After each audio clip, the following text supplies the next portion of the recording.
வணக்கம். நகைச்சுவை துணுக்குகள். டொன் கணக்கில் துணி துவைக்கும் இடம் எது? Washing ton. ரொம்ப கோஸ்ட்லியான கிழமை எது? வெள்ளி கிழமை. ஒருவன் தலையிலிருந்து இலை இலையாய் கொட்டிச்சுதாம். ஏனென்றால் அவன் தலை மர மண்டையா. எல்லா பிரியாணிக்கும் டெஸ்ட் வைத்தால் எது ஃபெயில் ஆகும்? முட்டை பிரியாணி. கோயிலுக்கும் சாமிக்கும் என்ன வித்தியாசம்? கோயில் சிம்பு நடித்த படம், சாமி விக்ரம் நடித்த படம். ஆப்பிளை நறுக்கி வைத்தால் என்னாகும்? நரி அதனை சாப்பிடும். அமெரிக்காவிலே பிறந்த குழந்தையுடைய பல்லின் நிறம் யாது? பிறந்த குழந்தைக்கு பல்லு இருக்காதே. சாப்பிட முடியாத கனி எது? பல்கனி.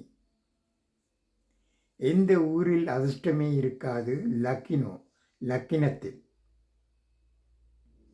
தினேஷ் எப்பொழுதும் சேரிலேயே உட்காருவானாம். ஏன்? அவன் சேர்மனாம். பிரியா ஒரு உணவை சாப்பிடும் போது மட்டும் காதை மூடிக்கொண்டு சாப்பிடுவாளாம். ஏன்? அது இடி ஆப்பம். சர்க்கிளுக்கும் ட்ரையாங்கிளுக்கும் டெஸ்ட் வைத்தால் யார் ஃபெயில் ஆவர்? சர்க்கிள் தான், ஏனென்றால் மூளை இல்லை. ட்ரையாங்கிளுக்கு 3 மூலைகள் இருக்கின்றனவாம். தினேஷுக்கு கல்யாணமாம்.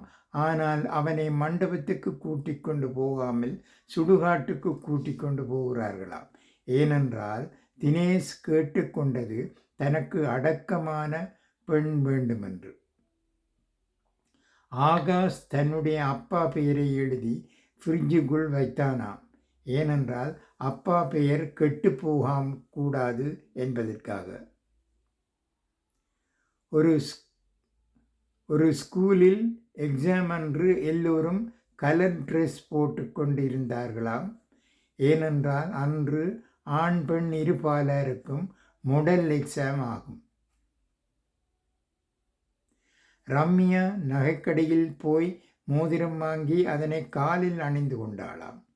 ஏனென்றால் அது 1/4 பவுன் மோதிரமாம். ராகுல் தினமும் ஸ்கூலுக்கு மெதுவாக போவானாம். ஏனென்றால் ஸ்கூல் அருகில் இருப்பதால் போர்டில் மெதுவாக செல்லவும் என்று எழுதியிருக்கிறதாம். சூர்யா காய்கறிகளுக்கு கிச்சு கிச்சு மூட்டிக்கொண்டு இருந்தானாம். ஏனென்றால் அப்பா கூறினாராம் அது அழுகாமல் பார்க்க சொன்னாராம். 100க்கும் 105க்கும் நடுவில் என்ன இருக்கு? சைபர் இருக்கு. நன்றி.